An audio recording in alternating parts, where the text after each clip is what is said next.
Good morning, everybody. Welcome to the Stokastic NBA Strategy Show. As you come in, you guys know the drill. Like the video, subscribe to the YouTube channel. It is just one click of the button for you.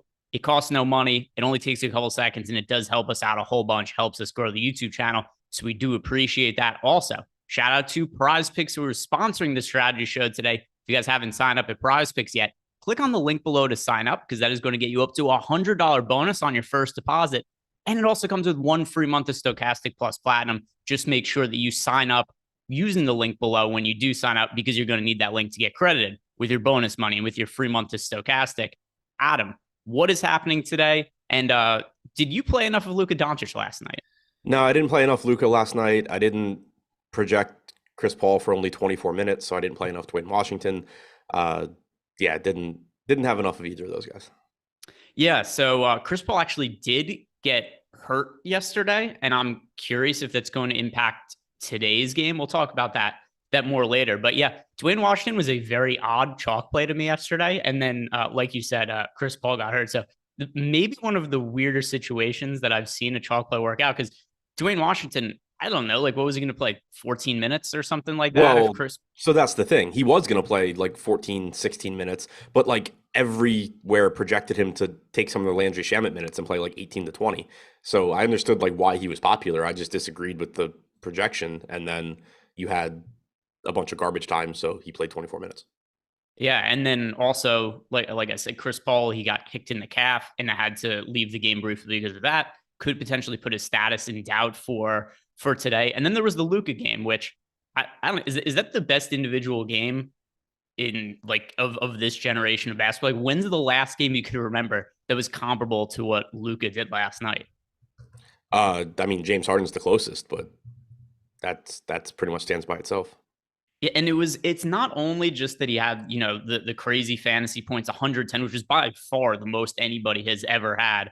Luka had 110.75 DraftKings points last night, also had about the same for FanDuel. It was the most ever for the scoring on either of those sites. On DraftKings, beating the record that James Harden set. Ironically, both of those high watermark games came against the Knicks. The other thing for Luka as well, pulling up his efficiency last night, what did he shoot? 21 of 31 from the field, plus the buzzer beater to send the game into overtime. Just absolutely ridiculous. The Mavericks were down 9 points with 33 seconds left last night, end up winning the game. Luka scores, like I said, 110 fantasy points. So just an absolutely absurd game from him. And we're about to break down tonight's slate. Maybe we'll find out who's going to score 110 points for tonight. And by the way, the FanDuel record, because the DraftKings record was James Harden before then, the FanDuel record was Joel Embiid, and it was a record that he had set just a month ago that Luka ended up topping. But breaking down tonight's games, starting with the Orlando Magic against the Detroit Pistons. And I have no good feel for this Orlando rotation right now. We've talked for a while, Adam, about how congested and how difficult the rotation was going to be to figure out once everybody got back. Jalen Suggs is still out, but beyond him, everybody's healthy, and these minutes are not easy to parse. Yeah, sorry, I was still talking about Dwayne Washington in chat. I thought you were still leading into the slate. Oh no, all good, all good. I'll just reiterate with the Orlando Magic. So we've got Jalen Suggs still out, but now with everybody else active, we got Wendell Carter Jr. coming off the bench on a minutes restriction. I just don't have a good feel for these minutes at all, and it makes it really hard for me to project these guys. Figure out if there's any plays I really prefer. Is there anything that is clear to you? You're like, oh, this is the guy I want to roster. No, I think it's just a lot of guys that kind of look similar. Obviously, depending on what the official injury report looks like, this could change. But assuming guys that played yesterday are going to play today, I don't think there's anything that stands out as like a clear top priority. But you have 7% ownership coming into a $5,900 Fultz, 8% coming into $5,100 Anthony, 5% coming into an $8,100 Banchero. All of those guys look fine. Cole Anthony, typically isn't going to be very exciting at 5,100, but there is enough volatility in his playing time that he can potentially be good. Markelle Fultz should give you around 30 minutes at 5,900, makes him look decent, but the price tag's getting pretty much correct. But yeah, nothing that really stands out here, but certainly some guys that you can take shots on in tournaments. Yeah, and just looking at some of the minutes from last night, like even Banchero got benched for long stretches of time. Now I understand he also got into foul trouble in that game, which paid a part in it. He had 5 personal fouls, but the minutes for this team yesterday, not a single player other than Franz Wagner played north of 30 minutes, and he played 30 and a half minutes. So this could be a little bit of a train wreck going forward. We got 27 minutes out of Markelle Fultz. That was the second most that any other player played on the team. So hard to really love anybody from this team. Any deep tournament flyers they're willing to take? Not assuming that everybody is in. I mean, you're just seeing pretty condensed, or not condensed. You're getting a pretty loose rotation. I don't know. I guess that's the opposite of a tight rotation. And so it makes it tough to really love any of these guys. I think it's basically Anthony, Franz Wagner, Banchero, Fultz if you're going to take tournament darts. Yeah, they played a 1, 2, 3, 4, 5, 6, 7, 8, 9, 10, 11-man rotation. Yes. Oh, no, that was they played an 11-man rotation yesterday. That's a lot. A lot of guys to give minutes. I mean, we could easily get Gary Harris resting today. You could possibly get Wendell Carter Jr. resting and maybe, making the rotation a little bit better. But this team is probably going to be a little bit messy going forward. And it's only going to get worse when Jonathan Isaac comes back as well. Yeah, we've got Jalen Suggs coming back soon, Jonathan Isaac, and Chuma Okeke as well. So is this going to be like a 15-man rotation at some point? Because right. I swear it's the deepest. It's somehow like simultaneously one of the worst teams in the league and the deepest team in the league. Yeah, and I mean, part of it's just because of how much talent that there is in the NBA right now, where there's so many rotation guys that are not even in rotations because it's just, you can only play so many guys. But yeah, so yesterday I said the Magic had an 11-man rotation. That was only because I didn't include RJ Hampton, who played 2 minutes. If you include him, then it was a 12-man rotation. And then, like we were saying before, Jalen Suggs, Jonathan Isaac, Chuma Okeke all out. This team is going to have ridiculous rotations potentially in another month from now. But on the other side of the game, we have the Detroit Pistons. And when it comes to Detroit, no Marvin Bagley. He is out for this team. He's been out for the last couple of games now. With Marvin Bagley being out, is there anything you do really like from the front court of the Pistons? It potentially opens up more minutes for Jalen Duren. That's typically the case when you lose your backup center. He played about 33 minutes in regulation last game. I thought there was a chance that they would throw Nerlens Noel into the rotation, but instead they just staggered Jalen Duren and Isaiah Stewart. So you got a bit more playing time for Stewart. You got a bit more playing time for Duren. It's going to make both of them look a little bit better, assuming that they do stay with that same rotation. As a result, you have 27% ownership coming into Duren at 5,100. You have 40% coming into Isaiah Stewart at 4,800. Both guys projected to go a bit over-owned here, but also both still very high in terms of optimal percentage as well. Also potentially opens up more minutes for some combination of Alec Burks or Sadiq Bey. We got 26 minutes in regulation from Bey last game. We got about 23 minutes from Burks. So again, that is as long as they stick with the same rotation where Nerlens Noel doesn't play. By playing Isaiah Stewart, the backup center minutes, you're freeing up more minutes at the 4 as well. So you're getting more Sadiq Bey minutes there. You're also freeing up more wing minutes as a result of kind of sliding everybody down. So as long as Noel does not enter this rotation, you're getting more Stewart, Duren, Bey, Burks, and then Amadou Diallo also was, in the rotation for 16 minutes. What can really throw a wrench in that is if they do switch it up, if they were to just say, all right, well, Jalen Duren's going to play 30 to 32 minutes, but those other 16 to 18 are going to go to Nerlens Noel, then you're kind of screwed on the Sadiq Bey, Alec Burks, Isaiah Stewart stuff. But, based on what we saw last game, my expectation is that they stick with a similar rotation. And the ownership here is crazy high. So starting with DraftKings in our initial ownership projections, four of the seven most popular players are coming from the Detroit Pistons. Isaiah Stewart is 40% projected owned on DraftKings. Alec Burks, 29% owned. Jalen Duren, 27% owned. Killian Hayes, 25%. And then looking at FanDuel, we've got Killian Hayes projected for 30% ownership. Isaiah Stewart for 28%. Bojan Bogdanovic, 21% over there. So it's a massive amount of chalk going to Detroit. Initial builds, this is who everybody is building around. Does that make sense to you, or is the ownership a little bit too high? I mean, I think both. The ownership's a little bit too high when you compare it to optimal percentage, but we talk about it a lot. You're trying to build lineups that you don't need every player in your lineup to be under-owned. So even though you have Isaiah Stewart at 30% chance of being optimal, 40% ownership, a 30% chance of being optimal is still extremely high, and it's obvious he's a very good play. Jalen Duren, 27% ownership, 17% chance of being optimal, same kind of thing. So going a little bit over-owned, but still, as long as you have a contrarian piece or two in a lineup, they are going to look like really good plays. I do, again, just kind of to reiterate, Stewart is the scarier of the two, I think, just because if Noel were to get backup center minutes, then you're very quickly just getting back to 28 to 30 minutes for Isaiah Stewart. The thing is, though, at 4,800, even if Marvin Bagley were in this game, I would like Isaiah Stewart. I wouldn't like 40% Isaiah Stewart, but I would like Isaiah Stewart. And then you factor in that there's a very good chance that he's the backup center here. So getting more production and more minutes, I think he's a very good play. But I would say, again, there is still some risk there. Somebody in chat said they could, you could see Noel here against the big Orlando team. And I do agree with that. Like, you certainly could, but I don't think it's a given, because if you look at the way the rotations lined up last game against the Clippers, Ivica Zubac was actually on the floor a lot with the Clippers second unit, and the Pistons still went to Isaiah Stewart. So you kind of had a similar situation where you had a center playing the backup minutes for the Clippers, and they still chose to go with Isaiah Stewart. Yeah, and something else too about the ownership, there are so many players that are on the injury report for today. It's just because there isn't value at this moment. So things are going to change. We get later in the day. I assume some of that Detroit ownership will come down, but it's just going to depend on what ends up happening with more of these injuries. So anything else to mention from this game for you, Adam? No, I mean, well, yeah. Jaden Ivey, we didn't specifically mention him because he doesn't really change with Marvin Bagley out, but $5,700 Jaden Ivey is going to look fine. Bojan Bogdanovic looks good as well. Killian Hayes' salary came down. He's pulling 25% ownership. This whole team just looks really, really good. So let's move on to the Phoenix Suns taking on the Washington Wizards. And for Phoenix, there's a lot going on their injury report.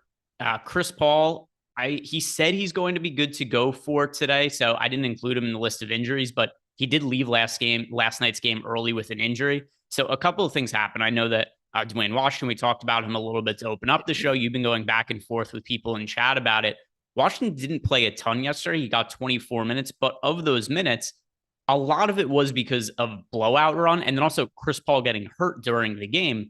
So it's really hard to know what Dwayne Washington's minutes would have looked like otherwise. I tend to think he would have played like 14 to 16. It kind of seemed like you were on the same page with that.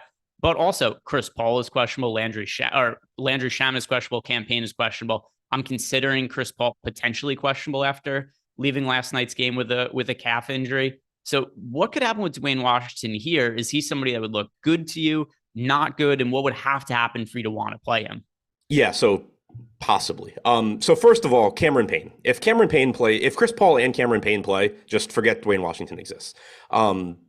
Assuming for the sake of this conversation, Cameron Payne is out and Chris Paul is in, the ownership is what matters. So, like, even going back to the play yesterday where Dwayne Washington was 3K, it was obvious that Dwayne Washington could do well at that salary. The issue is that he was pulling like 10 to 12% ownership because pretty much everything was projecting him to play like 18 or 19 minutes when he doesn't play next to Chris Paul. So you really can't have that projection unless you're expecting Chris Paul to play 30 minutes for some reason. So if you were to tell me that Cameron Payne is out, Chris Paul is in, and somehow Dwayne Washington's like, 2, 3, 4% owned, I would think he's a really interesting tournament play because he is a very good point per minute player. He does come out and chuck up shots. And, in 16 minutes, he could certainly get there. And maybe he does play a couple minutes alongside Chris Paul. I'm willing to, give a couple of minutes there just because it's possible, that he plays a little bit, like when Cameron Payne is in, he plays most of his minutes as Paul's backup. But when you do have Phoenix shorthanded without Landry Shamet, without Devin Booker, you do get a few minutes alongside each other. So sure, you could get a couple of minutes. He'd be interesting. The problem is just when the ownership comes in, yesterday he was 10 to 12%. Today, if Chris Paul is in and Payne is out, I'd imagine that Dwayne Washington is getting massive ownership because I think there's going to be a lot of confirmation bias. People were like, oh, Dwayne Washington's an interesting play. He could do really well. And then he plays 24 minutes. He goes nuts. And you're just going to have people saying like, oh, yeah, well, he's going to play a bunch of minutes because Landry Shamet's out. And they really don't have much to do with each other. So the way I view it is Dwayne Washington is just a backup point guard that is a good point per minute guy. It's very similar to what we talked about with Andre Drummond. Like, he's a backup that's going to play every minute that the guy ahead of him is not on the floor. He's a good point per minute guy. If the guy ahead of him gets in foul trouble, gets hurt, the game blows out, you get more minutes. So there is a very clear ceiling. It's just a matter of where does the ownership come in? Is it going to be, it's probably going to be high enough that I don't really want to just roster a backup point guard at, 25% owned. So that's, there's a lot of variables there as far as who's in, who's out. If Chris Paul is out, or, if Paul and Payne are out, then by all means, Dwayne Washington's the best play on the slate. Play him in literally every lineup. It's just a matter of, if Paul is in, Payne is out, I think you're just rostering a backup point guard at extremely high ownership.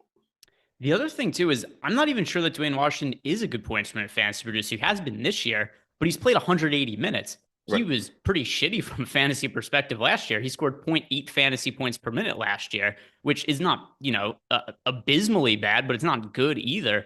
So I'm not even convinced he's a good point per minute fantasy producer. So I'm on the same page as you. There's also just so much information we don't know here. We don't know the status of Chris Paul. It's the tail end of a back-to-back. He said in the post-game press conference that he's going to be fine to play today, even though he left yesterday's game with an injury and just said he got kicked in the calf and he was feeling better after the game. But the Suns might feel differently. They might say, hey, this is the tail end of a back-to-back. We don't care about the regular season. Devin Booker's already out. We're not willing to risk Chris Paul. That in itself, it could just be a rest spot for Chris Paul, especially because when we talk about the other side of this game, Bradley Beal isn't expected to play for the Wizards. And then we've got Shamet questionable, Payne questionable, still a lot of variables up in the air. Is there anything else that you do feel good about or want to talk about from the Suns? So, Paul and Ayton, assuming that they're both in, Bridges as well, they all do benefit a bit from Devin Booker being out. But one spot that didn't get ownership yesterday that I thought should have, I thought was a much, much, much better play than Dwayne Washington, especially given ownership. Josh Okogie is, if you have Shamet out, if you have Booker out, Shamet out. If we have the same guys in as we did yesterday, Josh Okogie is interesting because he is someone that can play multiple positions and will play alongside the starters. You got about 10 minutes from him in the first half. He ended up playing 26 minutes because of garbage time. But on average, I think you're likely to get like 20 to 24 minutes from him. He's been about a fantasy point per minute guy. Assuming that he's not going to pull much ownership at 4,100, I like taking shots on that. I had a lot of him yesterday. I think he's in that 20 to 24 minute range if we have those same injuries, whereas Dwayne Washington is probably playing 48 minutes minus whatever Chris Paul plays. And on the other side of the game, when it comes to the Washington Wizards, Bradley Beal left yesterday's game early with a hamstring injury. He is not expected to play today. It's also the tail end of a back-to-back. Delon Wright recently got back into the rotation after he was out for an extended absence. He was dealing with, I don't even remember what the injury Delon Wright had was. It was it was also a hamstring injury for him. So right coming back from a hamstring injury that cost him to miss 2 months, I would expect that he doesn't play on the tail end of a back to back, but it's just very speculative by me. We do know that Bradley Beal is going to be out, though. So with his absence, who stands out from the Wizards? We do have a lot of guys who are already pretty expensive here. Yeah, so I mean, it makes Kuzma and Porzingis both look better. The issue is just that Beal isn't very far removed from his last absence, and so price tags are still up there. You have Kuzma coming in at 8,400. You have Porzingis at 9K with center only eligibility on DraftKings. So they do both look better, assuming that Beal is not going to play, but they are still both priced up as well. So I wouldn't say either one looks like a true priority, but they both do look better than they otherwise would. 3,900 for Rui. I'm going to go back there. I was hoping that Avdia wouldn't play yesterday. Then he did, and I was hoping. I didn't think Taj Gibson would play. You basically got a really, really bad rotation yesterday for Rui. Taj Gibson played 14 minutes. They also closed with Avdia ahead of Rui, so he only played 21 minutes instead of 25 or 26. But if Beal is out, that is opening up minutes to where Avdia most likely moves into the starting lineup. Kispert could also move into the starting lineup, but either way, it's opening up minutes where even though they play different positions, you're likely to get a couple extra minutes for Rui. He is pulling some ownership here at 13%. He's 3,900. I think you're likely to get 24, 26 minutes or so from him. You probably get Will Barton back in the rotation as well. Probably not playing enough minutes to matter for fantasy, but just from a rotational standpoint, I think you get him back too. So if Beal is out, I do like taking some shots on Rui. If Wright is out, you can probably project a couple extra minutes from Monte Morris, but he's not overly exciting one way or the other. Porzingis and Kuzma both, certainly fine options, even though they are relatively expensive.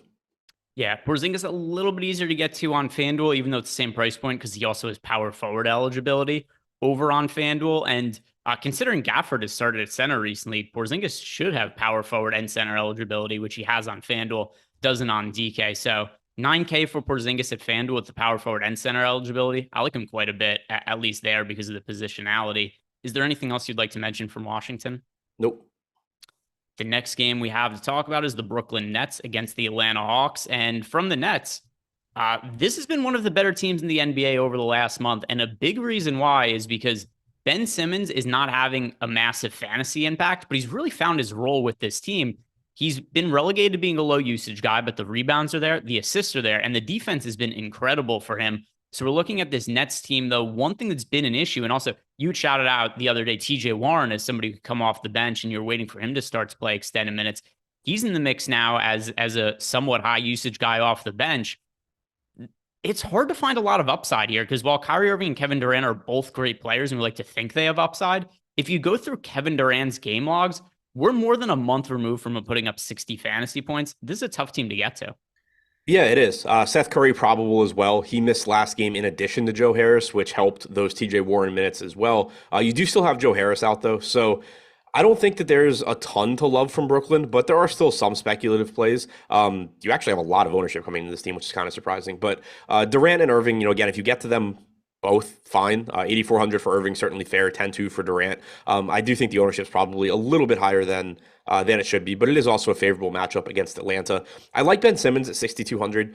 He's someone that has been kind of difficult to project recently because you just kind of saw weird rotations from Brooklyn for a little bit. Then you would get a blowout. But we did finally get a competitive game from them, and you got 34 minutes from Simmons. That's in line with what he was doing prior to his injury. So I'm expecting 32 to 34 minutes from Simmons here. Makes him look pretty good at 6,200. He does lead the team with 20% ownership. Nick Claxton at 5,700 should be giving you around 30 minutes as well. Makes him look pretty good. And I don't mind going back to some TJ Warren here simply because he played 27 minutes last game. So it's really good to know that physically he can play 26 to 28 minutes. And the reason I'm interested in still taking shots on Warren is he's not someone that I expect to disappear from Brooklyn's rotation going forward.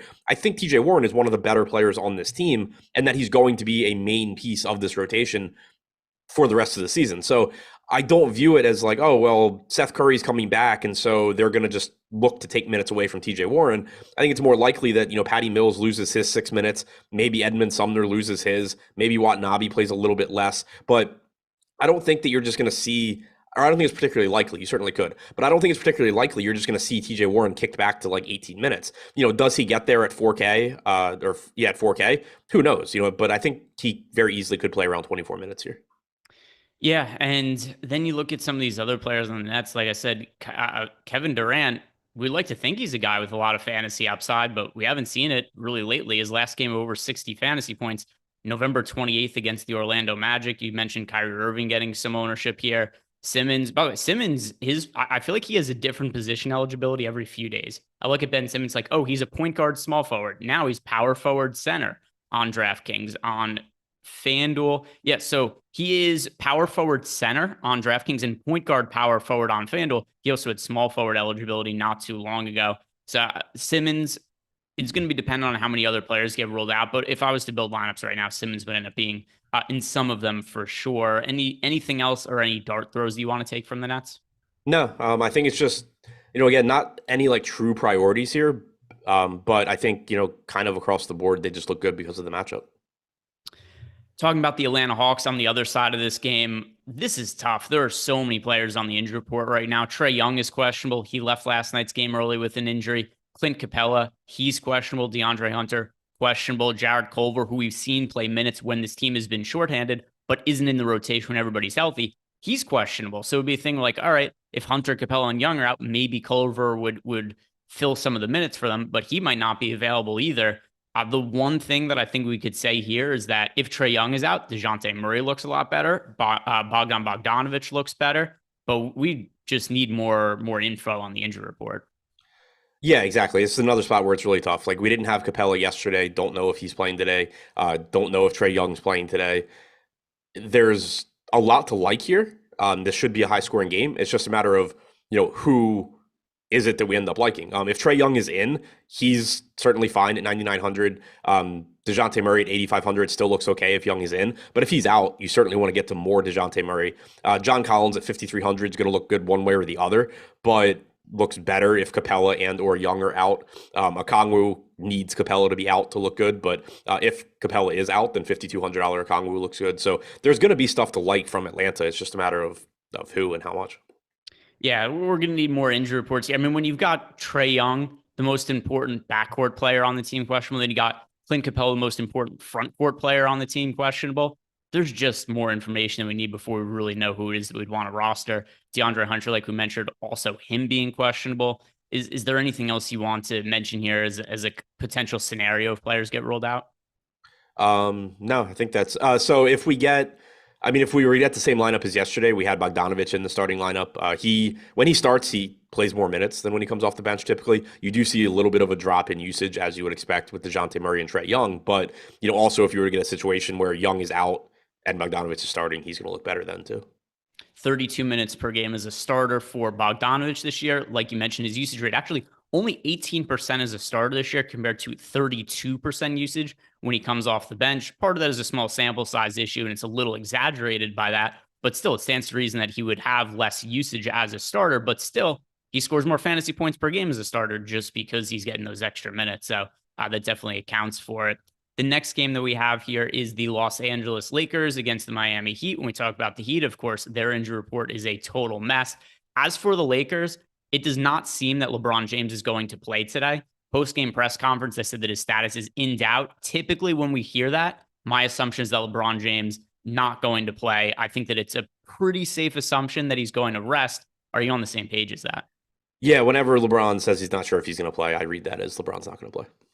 So with that in mind, and obviously there's no Anthony Davis for this team. We don't know when Anthony Davis is going to come back. They show him at practice, and he's not wearing a boot. He seems to be walking around fine, but then they have no injury updates on him whatsoever other than just, hey, we're going to reevaluate him next week. But either way, Anthony Davis, he is out today. Assuming LeBron is also out, who are the best plays from the Lakers?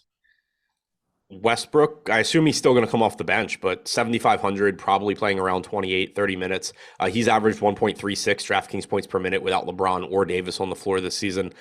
Thomas Bryant's at 1.11 DraftKings points per minute in 150 minutes without either of them. His minutes look a little bit more secure there too if LeBron is out, because you don't have to worry about those small lineups where LeBron's playing the 5. You basically just have to worry more about, does Wendy and Gabriel take minutes? Does Damian Jones reemerge in the rotation? But assuming that Bryant's not playing like absolute garbage, it does make him look a bit better if LeBron's out as well. He is Bryant sees a bump in usage also. So not the most appealing matchup, but I think Bryant and Westbrook look better. Dennis Schroeder, 24.5% usage rate without Davis and LeBron compared to a sub 20% usage rate when he's playing with them. So at 5K, he's going to look better if LeBron's out. It's naturally a bump to, Beverly, Reeves, Walker as well. But I think Westbrook, Bryant, Schroeder are the first spots that I would get to. Yeah, for better or worse, Russell Westbrook is still a workhorse at this point in his career.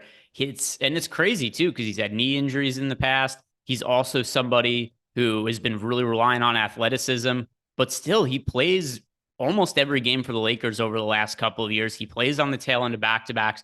So I assume he's going to be out there even if LeBron rests, and yeah, should take a lot of the usage even coming off the bench. Is there anything else that stands out to you from the Lakers? It's a lot of shitty players that are going to be getting extended minutes. Um, yeah, no, that's pretty much it.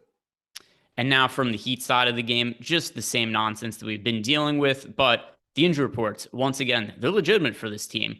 Bam Adebayo is questionable. I think that's a real questionable tag. Jimmy Butler is questionable. That's a real questionable tag. He's missed a bunch of time. Gabe Vincent, he's also questionable on the injury report. And then the front court, Dwayne Dedmon's also out. Udonis Haslem is questionable. So let's start by talking about the front court, Adam, because Adebayo is questionable. Dedmon's already been ruled out. Udonis Haslem is questionable. Last game, Orlando Robinson did not start, but he had a massive game off the bench. So if we see Bam Adebayo ruled out again, what would you be looking at from the Miami Heat's front court? So I mean, I don't know who would start in his place because Spoelstra's kind of been all over the place with that. We have seen Spoelstra, though, even when he has started Nikola Jovic in games recently, you've kind of seen not starter minutes. We had him get the start at the 4 a few games ago. He played like 16 minutes, 8 to open each half, and just never came back. Last game, played 7.5 minutes to open, played like 2.5 minutes in the second, left with his third foul, so probably lost 2 minutes there. Then played 9 minutes to open the third quarter, never came back. I think it's likely you get, like, if Bam is out and Jovic starts, I think it's likely that you get a rotation where it's like 22 minutes for Jovic, 26 for Robinson or something like that. I do think that it's still likely Robinson plays more minutes than Jovic. Yesterday or last game when Jovic started, I projected 24 and 24. I'd be fine going that route as well. But I think the big thing is, like, you shouldn't just assume if Jovic starts, I will not treat Jovic like an actual starter. If Robinson starts, I will treat Robinson like a starter. Like, if Robinson starts, I'll go to 30 or 32 minutes on Robinson, 16 to 18 to Jovic as the backup. If Jovic starts, at best, I'm going 24-24. I did the same thing as you last time where we saw Jovic start, which ultimately mean I didn't really like Jovic or Orlando Robinson. And then what was funny is ended up happening is at first I was regretting it where I was like, oh shit, I don't have Orlando Robinson. But I ended up pivoting almost all of my Orlando Robinson to Jackson Hayes. And then they all finished with almost the identical amount of fantasy points. I think it was like 35.75 to 35.5. So it didn't matter at all. It felt like it mattered as Orlando Robinson was going off at the start of that game. But it's also going to be irrelevant if Bam Adebayo ends up playing. And that's also where there's a lot of variables here because I think Bam Adebayo would be a terrific play if he's in and Jimmy Butler is rolled out. Yeah, I agree with that completely because if Butler is out, you do get a bump in production for Bam. Also, you get a bump for Hero and Lowry. The issue is that price tags have come up a bit. I mean, Hero at 9,300, it's a good matchup. If Bam and Lowry, if Bam and Butler rather are out, or even Butler is out, I think Hero is certainly still playable, but he's pretty much priced for these guys to be out. Like Tyler Hero, as good as he's been this year, especially seeing that uptick in rebounding percentage and playing huge minutes, 9,300 still a hell of a price tag for him. Kyle Lowry at 6,900, certainly looks better if Bam and Butler are out. If they're in, I'm not really interested. Bam at 8,700 though, even if Butler is in, I think Bam looks okay. Like this is a pretty solid matchup against a Lakers front court that doesn't have Anthony Davis. You're assuming LeBron's not going to play right now. And you're talking about Thomas Bryant and Wenyen Gabriel, like pretty good spot for Bam Adebayo to be playing in. If Butler is out, he's going to look even better. Speaking of just backup center minutes, did you see the game that Robert Williams had yesterday? I knew it was going to happen, and it annoyed me so much. No, but knowing that I had like 75% across the board on Christmas, I have an idea of what you're about to say. 21 minutes for just because somebody brought it up in the chat. They were happy they played Robert Williams yesterday. Robert Williams yesterday, 21 minutes against the Rockets, 11 points, 15 rebounds in those 21 minutes. It would have been nice. Of course he did. I knew it was going to happen too. Couldn't play him yesterday just because of the size of the slate, but I was like, this is definitely going to fucking happen, isn't it? Either way, we've still got more players from the Heat to talk about. And if Jimmy Butler and Bam Adebayo both end up playing, is there anything that would really stand out from this team? Because there are a lot of really expensive price tags if everybody was to be active. Yeah, if everybody's active, I think it's pretty much just Bam that I'm interested in. Yeah, and we've got Jimmy Butler is now at $9,700 on FanDuel. On DraftKings, he's 9,400, and also only power forward eligible on DraftKings. That's a little weird, but either way, it's going to be tough for me to pay up for that kind of price for Jimmy Butler coming off of the injury. Anything else that you want to talk about from the Heat? Nope. If you guys have not signed up for BetMGM yet, here's why you should do it. Because when you use our link, you're going to get 2 free months of Stokastic Plus Platinum. And then also, you get a risk-free bet of up to $1,000. It's a lot of good value when you sign up over at BetMGM, but just make sure that when you do sign up, you use our link, just like I was talking about before with Prize Picks, because you're going to need that link to ultimately get credited with your risk-free bet. And then also the 2 free months of Stokastic Plus Platinum. You're going to get access to tools, not just for NBA, but basically all of the DFS sports out there, player projections, ownership projections, our new lineup generator, which is the easiest and fastest way that you possibly have to build plus EV lineups right now. It'll only take you like 15 seconds. You can build up to 20 lineups using our lineup generator, and you can export them right into DraftKings and FanDuel. So check out all the tools we have on the site. We also have our 3-day free trial if you guys haven't signed up with that yet. But BetMGM 2 free months when you sign up using our link. Next game on the slate, the Milwaukee Bucks against the Chicago Bulls. And for Milwaukee, surprise, surprise, Chris Middleton is out. He hardly plays basketball anymore. What changes for Milwaukee, if anything, in the absence of Chris Middleton? He has been out for a while now. Yeah, I mean, nothing really at this point. He's been out most of the season. Drew Holiday's about a 1.15 to 1.2 fantasy point per minute guy without him, and with Giannis. Makes him look pretty appealing at 8,200. Solid matchup against Chicago. Giannis certainly looks good at 11.5. Should give you, 35 minutes or so if this game's competitive. So both of those guys look good. If you want to take some shots on a Brook Lopez, or if Pat Connaughton's starting again at 4K, either of those guys are fine. Connaughton should once again play 30 plus minutes, most likely. Not a great point per minute guy, but at 4K, probably a little bit underpriced, especially, if other value doesn't open up. From what we've talked about, I expect there to be plenty of value. Like, I think we're going to get probably some from Phoenix. We're probably going to get some from the Lakers. But if for whatever reason we don't have it, 4K Pat Connaughton, if he's starting, is going to look decent as well. Yeah, and I tend to think he played fairly well in his start the other day. And I assume that's going to be who starts for the Bucks going forward. Yep. And if that is the case, I'm with you. It's going to depend how many players get ruled out, how good of a play Pat Connaughton ultimately ends up looking like. But the 30 minutes he played last game, don't forget, it was also a blowout. He lost some minutes due to that. If we really could get 32, 33 minutes out of Pat Connaughton. That's somebody I think is maybe getting slept on a little bit here, because Pat Connaughton currently projected for, 18% ownership on DraftKings. Actually, fairly popular on FanDuel. I didn't notice he's up to 35% on FanDuel. That slipped me when I was looking at this early. So Connaughton is picking up a bunch of ownership on FanDuel, a little bit less on DraftKings, but it totally makes sense to me. Yeah, and he played like true starter rotations too. It's not like anything weird happened in that game where you can look and say like, oh, well, he picked up extra minutes here because, XYZ reason. He just played like 8 or 9 minutes to open, played like 7 or 8 minutes to close the first half, played 30 minutes, lost 4 to garbage time. So again, not a good point per minute guy or anything, but certainly a little bit underpriced, because he's basically priced to play, 24 minutes off the bench like he had been in 10 games since the start of last season. He has started 10 games with Giannis active since the beginning of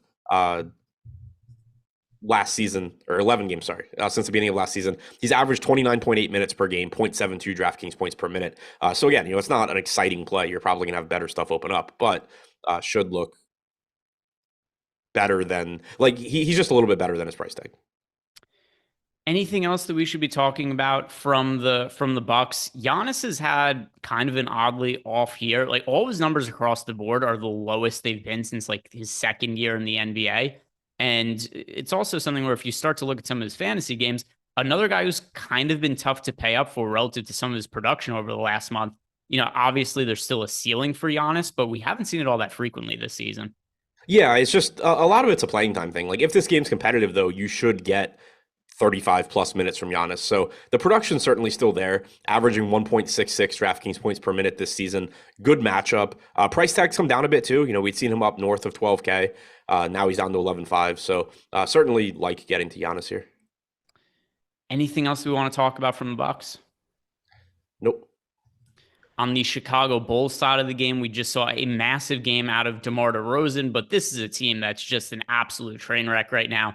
And it seems a team that's destined to just break it all down and trade away pieces at the trade deadline. So I do assume that once we get to the deadline, Vooch probably gets traded. Levine probably gets traded. Not quite there yet, but just kind of an indication of how things have gone south for Chicago this year. And on the injury report, Derrick Jones Jr. is doubtful. Javonte Green is questionable. Alex Caruso is questionable. If Javonte Green and Caruso both get ruled out, Adam, is there any value that you're looking at in the backcourt for Chicago?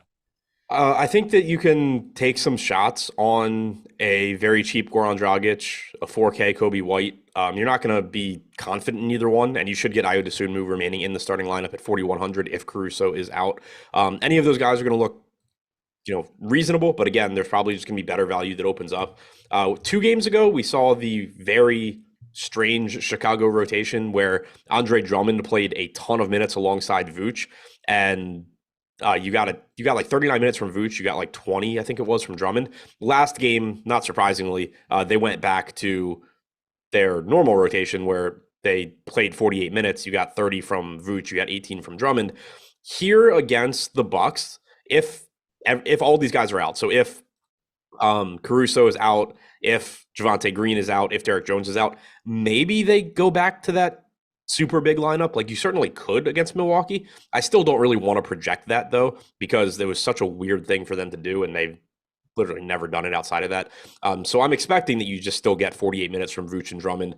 They had Dallin Terry play like 7 minutes last game. I think that it's more likely they go that route where Kobe White's playing like 26 to 28 minutes. Dragic is playing 18 to 20. Terry picks up a handful off the bench. There is a non-zero chance that they run those big lineups, though, which, makes Drummond kind of appealing. But realistically, I think you're probably just getting 48 minutes combined from Vooch and Drummond. Yeah, and we did see that really weird game the other night where they played a bunch of minutes alongside each other. Probably just something that's not going to be happening very regularly, and not against a Milwaukee Bucks team that doesn't play the same big lineups. But as far as the Bulls go, the pay up options: DeRozan, Vooch, Levine, any of these guys that you do really like getting to? Yeah, all of them. Vooch looks good at 7,700. Obviously burned me the other day, only playing 30 minutes, but typically he's going to play around 34, 35 minutes. He's, obviously a very good point per minute guy. Pretty cheap price tag on him. DeRozan at 8,900 is probably correctly priced. 7,900 on Levine, probably correctly priced as well. Maybe a little bit too cheap. Tough matchup against Milwaukee, but you're getting a lot of upside there. But I think Vooch is probably the easiest guy to get to. And then again, Drummond, if Derrick Jones is out, and especially if both Green and Jones are out, at the very least, you're getting backup center minutes in that case for Drummond. He's 3,300. Again, pay attention to the ownership. This is basically Dwayne Washington, in that most likely Drummond, if those guys are out, most likely Drummond is going to just play whatever the difference between 48 minutes and Vooch's minutes are. There's a non-zero chance that he picks up a couple extra minutes alongside Vooch against a bigger front court, since we just saw them do that 2 games ago. But most likely, you're just talking about a very good point per minute guy that, if you get lucky and Vooch gets in foul trouble, gets hurt, or they run a weird rotation, he doesn't need that many extra minutes to smash at 3,300. But in situations like that, ownership just becomes huge. So just like I was saying with Dwayne Washington, if you get like 5% ownership on Drummond, it's interesting. If right now we have him at 13, 14%, I'm not really that interested in a guy that most likely is just playing 13 or 14 minutes. Yeah, and anything else that really stands out here from the Bulls for you? It's a team, once again, guys have been ruled out at this point, but also we've kind of seen it a little bit at this point, and they do have an upgraded status to Caruso and Javonte Green. So ultimately, I do think it's probably more likely to play than sit anyway. Agreed. Let's hit on the Minnesota Timberwolves against the New Orleans Pelicans. And for Minnesota, Kyle Anderson is questionable for, what is this, like the 8th game in a row Kyle Anderson's been questionable. He ends up getting ruled out shortly before lock of a lot of these games. He's going into playing in one of them eventually. He has not played those since December 18th. So it's been about 2 weeks since we've seen him active. If he's ruled out again, are there any role players that pick up value here, or is the pricing caught up at this point? I think the pricing has mostly caught up. We've been dealing with the situation for a while now. Yeah, that's how I feel about it as well. And then even for some of these other guys, like Edwards has shown a lot of upside. He's played considerably better as of late. but he's now $9,100 on FanDuel. DraftKings $9,500 for Anthony Edwards. I get people love him. He's played much better as of late, but this is a tough matchup against New Orleans Pelicans. This is too much for me to pay for Anthony Edwards, but I do still want to pay a premium for him. I mean, the ceiling is certainly there. You're still just talking about a guy playing 38 minutes that is going to be a high usage guy, but as shooting guard small forward is nice as well. But I do think that he's pretty much priced where he should be. Tough to really want to get there. I think as far as getting to this team, Rudy Gobert at 7,300, I don't mind going there. Again, there's a lot of good centers on this slate. Gobert certainly has had his share of issues this year, but he is likely to play 34 plus minutes, especially if this game's competitive. Also, we've seen Naz Reid playing a lot of minutes alongside Gobert recently with Kyle Anderson out. Kyle Anderson is questionable. He's missed the last several games. If he's out again, I wouldn't be surprised if you do get some pretty substantial minutes from Reid playing alongside Gobert. At 4,700, that does make Reid sort of interesting. He played 25 minutes a couple games ago. He played 29 last game. He is center only on DraftKings, which sucks. But at 4,700, if Anderson is out, I think you can go around like 34 minutes or 24 minutes rather on Reid, and that would make him look decent. D'Angelo Russell playing more minutes without Jordan McLaughlin. He's 7,600, so still some upside there coming off of another game where he played 36 minutes. Yeah, and then also looking at some of the other players from Minnesota, I'm definitely starting to get concerned about Rudy Gobert in general, just because his advanced metrics don't look nearly as good this year as they have in the past. And then he played 31 minutes last game, which is not nothing, but it's not some of the same upside we saw from him like against Dallas. He had a 38-minute game, Boston 36 minutes, and Naz Reid is playing really well off the bench. So they've tried to play some of Naz Reid and Rudy Gobert together. I don't think it's an ideal fit, though. How comfortable are you projecting Rudy Gobert to play big minutes today? And obviously, I don't mean projecting for like 26, but right. I don't think I could give him like 36 anymore like I was before. Yeah, I mean, I typically go 34 on Gobert. I'll probably go back to that today. Like the minutes are clearly still there for him. Like you said, he played 31 last game. He didn't close the first half. They went with Reid. For the last 30 seconds, they were both in the last 30 seconds of the game, but down the stretch, they were closing with Reid again. So like, I do think that's concerning because Reid does space the floor better. We know that Anthony Edwards has had trouble getting to the rim in the games he's played with Gobert this year. So I do think it's concerning. Like maybe they just do start going to some more Naz Reid in place of Gobert while Towns is out, hoping that works and, opens things up for Edwards. But at the same time, you've gotten enough 36, 37-minute games from Gobert recently as well that I don't want to go too low and just start projecting like 30 to 32 minutes. Anything else that you want to talk about from the Timberwolves? No. For New Orleans, Zion Williamson is expected to be back today, although that comes with the caveat that we've also thought that he was going to be back in other games and they didn't end up playing, but he is listed as probable today. So for now, my expectation is that he plays. Trey Murphy also probable. Dyson Daniels probable. All three of those guys missed last game. We still do have Herb Jones listed as questionable in the health and safety protocols. With Zion back from the Pelicans, how does this impact CJ McCollum, Jonas Valanciunas, and all of the other players from New Orleans?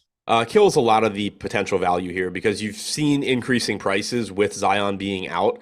McCollum's up to 9,100. Very, very difficult to pay that with Zion back, even though Ingram is still out. Joval's up to 6,800. So you have Zion back. You should have Larry Nance. Difficult to pay that salary for Joval. You're back into that situation with him where we were for a lot of the beginning of the season where it's like, well, if for one reason or another Joval plays 28 to 30 minutes, he's going to look really good. But it's really, you can't project that because you have Larry Nance taking minutes off the bench now that he's back. So I think expecting around 25 minutes or so from Joval is reasonable, and it's just gonna be tough to get to that $6,800 price tag. Trey Murphy's salary has come up. Herb Jones' salary has come up. I think here it's pretty much Zion or bust from the Pels. Yeah, and even Zion, I wouldn't be shocked if he's on a minutes restriction. Not like one where he'd be at 26 minutes or anything like that, but he missed last game. They ruled it because of conditioning. That makes me a little concerned about what his playing time is going to look like coming back. He was playing huge minutes before going down. The last 3 games before he got COVID and went on the exempt list, 42 minutes, 39 minutes, 40 minutes. It was the biggest workload we'd ever seen from Zion. I wouldn't be shocked if that comes down fairly significantly just because he hasn't played in a week and a half now, and they've been cautious with him in the past, plus ruled out because of conditioning last game. Yeah, I am curious to see how that goes. We had seen him playing a ton of minutes previously. I'll probably project around 34 here, knowing that if he is completely good to go, you'd be getting like 36 most likely. But definitely something to keep an eye on throughout the day if we get any news on that. Anything else you want to talk about from New Orleans? It's really not all that appealing of a spot, like you mentioned with Zion back. Yeah, I think it's just probably going to be pretty unappealing for a couple of games until these prices drop. The Utah Jazz take on the Golden State Warriors in our next game. Kelly Olynyk is questionable. He's indicated that he's close to coming back. He said either today or Friday he's going to make his return to the lineup. We've not seen him play in a couple of weeks. So Kelly Olynyk, if he is to miss another game, are we going to be getting to Walker Kessler, whose price has come up, but we've seen some promise from him? Yeah, the playing time's been pretty appealing. I was surprised that they went to the Vanderbilt Kessler lineup when Olynyk went down, and that then they stuck with it. I thought it was likely that it was just a matchup based thing because you're not really getting a whole lot of spacing with those two guys, but they have stuck with it. You know, last game again, you got 26 minutes from Vanderbilt, only 21 from Kessler. They did start Beasley in the second half, so maybe they will actually move to what I thought the starting lineup was going to be without Olynyk. Definitely something to keep an eye on there, especially against Golden State. But if we get the starting lineup they've been going with, 5,400 for Kessler is reasonable. I typically project around 26 minutes for him, give around 28 to Vandy at 5,500. It would make both of those guys look okay. If Malik Beasley starts in place of Kessler, 5K for Beasley, certainly a reasonable price tag as well. But what I really think is interesting is 6,800 for Jordan Clarkson, 8,300 for Lauri Markkanen. Clarkson played 34 minutes last game. You got 38 from Markkanen. That was really good to see because 2 games ago, the Jazz had run a little bit different rotation and it was just a little bit deeper, and you'd only seen like 30 minutes from Markkanen, 32 if the game hadn't blown out. But seeing him get back to his normal run was good last game. I feel pretty comfortable still projecting him for 34, 35 minutes. Clarkson should play around 34. He's 6,800 in a good spot, high upside guy. So mostly I like Markkanen and Clarkson here. 4,900 Conley too, if you need some value. Not the most exciting play, but should play 28 to 30 minutes, and he's around the 0.9 fantasy point per minute guy. And on the other side of the game with the Golden State Warriors, tail end of a back-to-back, which if this holds true as it has for the rest of the year, it means there's going to be no Klay Thompson today. Could also mean that Draymond Green potentially doesn't play. This is just what we've seen from every other spot from the Golden State Warriors this year. Klay has not played in a back-to-back. Steph Curry is obviously also out. Andrew Wiggins out at least for another game or two. What stands out to you the most from the Warriors with these guys out? That Jordan Poole will probably cost me money again tonight. I've been going to him a lot recently. He hasn't been playing particularly well, but without Klay or Curry on the floor, it just should be the Jordan Poole show. It's the Jordan Poole show regardless. Klay being out there, Jordan Poole doesn't care. It's still his show. But 34.3% usage rate in 338 minutes without Klay or Curry this year. 1.13 DraftKings points per minute. Also has a 35% assist percentage. Should play a bunch of minutes here. Not a bad matchup against Utah either. Looks like about a 233 implied total, or 233 total, 115 implied total for Golden State. So 8,600 for Poole. I'm still pretty happy to pay that salary. DiVincenzo at 6,400 is going to look okay. 6K for Draymond if he goes is a reasonable price as well. We've been seeing big minutes from him. So yeah, certainly interested in Golden State again here. And then anything else that we should be talking about from the Warriors? Kuminga is once again super popular. Kuminga to me has gone overowned on almost every slate as of late. I could certainly make a case for him, but 46% ownership on FanDuel, that's a ton for Jonathan Kuminga. And play him in cash games, in large field tournaments, I think that you can make a case for him. That's a little bit too much popularity for me, though. Yeah, I mean he's another guy that I've just hated this year. Like I think I've seen him play one good half of basketball in his career, and it was that game against Utah where like everybody expected him to start, then he didn't start. Nobody late swapped off of him, and going into like the second half or the fourth quarter, I was like, all right, if Klay outscores Kuminga, I win like 40K. And Kuminga just goes out there and just like torches for one half. And like that's literally the only time I've ever seen him play well. If he's starting here, the minutes should be there. He's only 5K, 13% ownership. That's fine. I think he makes some sense. But again, he's not that good of a point per minute guy. He has talent. He just, pretty infrequently puts it together. And is there anything else that we should be talking about from the Golden State Warriors? And don't be surprised if more guys get rolled out later in the day. Yeah, no, I mean, for right now, I don't think there's anything else, but certainly has the potential to turn into one of those Golden State games where by the deeper dive, we're discussing Ty Jerome versus Moses Moody versus Anthony Lamb. And then none of them end up starting, and there's somebody we've never heard of So, that ends up in yeah. the starting lineup, Yeah, which then Golden State signs somebody out of the crowd and he starts at the three. yeah. So, by the way, if you guys haven't checked out the new betting tool that we have over at stokastic.com, Bet Pro, it's really cool. It's really easy to use. So, it's just going to tell you what all of our best projected plus EV bets are of the day. And then also, it's something that we've really combed through as of late and have really, really tightened up our projections there, have back tested it to the point where if you guys had signed up for Bet Pro at the start of the year, which we didn't have it then, but we did have the projections up on the site and they were just being tested. So if you had used these projections from the start of the year after paying for them, you would have made $2,400 to this point in the season. You're betting $100 on each of the projected plus EV bets of the year. So I made sure to get that information from our data team, from the guys like Sean Zahn, Steve Buzzard, Alex Baker, just to see what some of the stuff was going on behind the scenes in terms of how successful these bets have been. So I'm a believer in it. I've been using it as of late. And if you guys want to try it out, get a 3-day free trial by clicking on the link below. And then from there, hopefully make some money in those 3 days and you can use that to pay for your subscription. And from there, I think this is something that is going to pay for itself in the long haul. It's really easy to use. It's something we're going to be featuring more on Live Before Lock going forward. So I think you guys should check it out. I definitely recommend it. And 3-day free trial. I think this is a good way to help people make money as they start getting involved in sports betting. Now, final game on the slate, the Denver Nuggets against the Sacramento Kings. And when it comes to the Sacramento side, which we'll talk about in a little bit, I don't know what to make of Sabonis for today. But for Denver also, Aaron Gordon is questionable. Bruce Brown is questionable. I think Michael Porter Jr. could also end up being rested. I highly doubt Jamal Murray plays because this is the tail end of a back-to-back. I think Jokic is a great-looking pay-up option, especially if Alex Len starts on the opposite side of the game. But is there any other definitive takeaways you have from the Nuggets as of now? Need an injury report because, like you said, if Jamal Murray's out, it changes things here. If Michael Porter Jr. sits, it changes things. If they both sit, it changes things. Definitively, I can say that Jokic looks very good and then just looks better and better if other guys sit.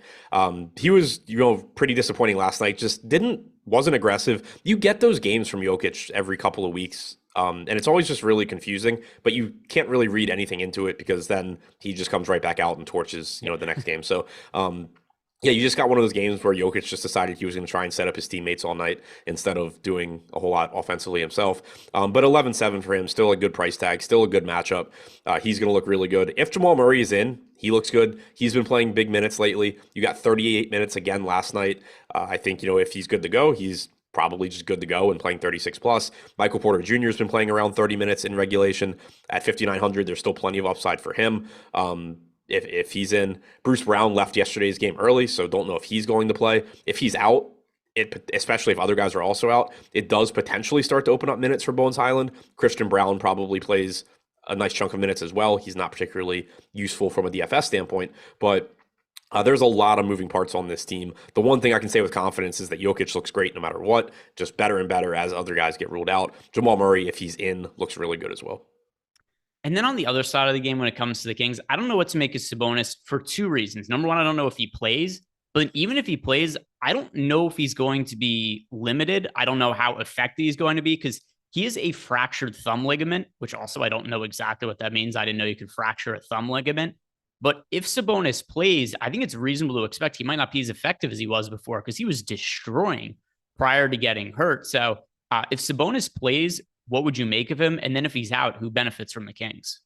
If Sabonis plays, I'm treating it like he's just good to go because it's not a lower body injury and it is just a matter of him playing through pain. So I think if he goes, he's just going to suck it up and, get a cortisone shot or whatever and just go play. So I'm not going to, if he plays, I'm giving him full run and it's going to make him look pretty good just because he is such a good player. Also, I could be wrong. I think it's on his right hand and he's left-handed, so it shouldn't affect his shooting. Obviously you would still prefer your basketball players to have two hands, but not as big a deal. So if he plays, I think he looks good. If he doesn't play and they go back to Alex Len starting, the rotation yesterday was pretty much what I expected. Alex Len started, but Rashawn Holmes played more minutes off the bench. And then you also got some Trey Lyles small ball center minutes. I didn't expect those, but that is interesting to see. I thought the way that I had projected it was that Len and Holmes would play similar minutes, and then I thought Keto would get just a handful of minutes, and they would try and throw several fresh bodies at Jokic. They kind of ran that rotation. They just gave those minutes to Lyles instead of Keta. But that is very interesting to note for tonight because Lyles is also going to get minutes outside of playing the 5. So Lyles is typically going to give you 12 minutes or so. If they're going to give him, let's say, 6 minutes at the 5, then suddenly you're talking about a $3,300 Trey Lyles playing 18 to 20 minutes and actually looking like a pretty appealing option. Whereas, if it's somebody like Keta, the only minutes he's playing are those 6 to 8, 10 center minutes, and that doesn't do anything for anybody. So the rotation they ran yesterday, if Sabonis is out, does make Trey Lyles look like a kind of interesting tournament option as well. He ended up getting up to 24 minutes. He actually closed that game at center. So I do think he's an interesting value if Sabonis is out. I think that Holmes also at 3K flat again is an interesting value if Sabonis is out. Len at 3K probably starts and still kind of an interesting value. The issue is just that I think if he starts, he probably gets more ownership than Holmes, and they, I think, are pretty similar plays.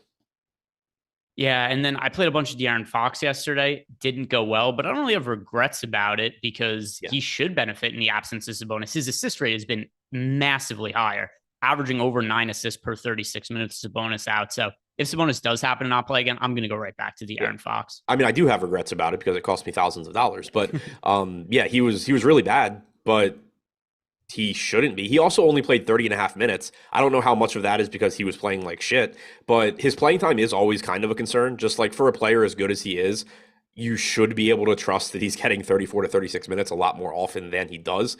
Davion Mitchell, I think, played pretty well off the bench. That probably didn't help his cause either. But, you should get 33 or 34 minutes on average from Fox. And if he's without Sabonis, those rates do go up. I'm looking now, trying to see since the start of last season, what he's done without Halliburton or Sabonis on the floor. You expect the numbers to be very, very good for him. And overall, he's been good this year. It's just that he's had some really, really bad games mixed in with, mostly solid games. But if Sabonis is out, he should look better. Hopefully people don't flock there since he was so bad yesterday. But certainly would look better without Sabonis. Without Sabonis, it didn't give me what I wanted. So it's going to be another second. This year without Sabonis, like you said, the assist percentage has just skyrocketed. Since the start of last year, with no Sabonis or Halliburton on the floor, 1.2 DraftKings points per minute, 31.1% assist percentage, 29.5% usage rate for De'Aaron Fox. All right, that is going to do it for us today, guys. The football show is on right after us, so stick around and check that out. But before you close out of this window, like the video, subscribe to the YouTube channel. A lot is going to change with the injury report today, so check out the deeper dive and live before lock later on today. Good luck. See you guys later.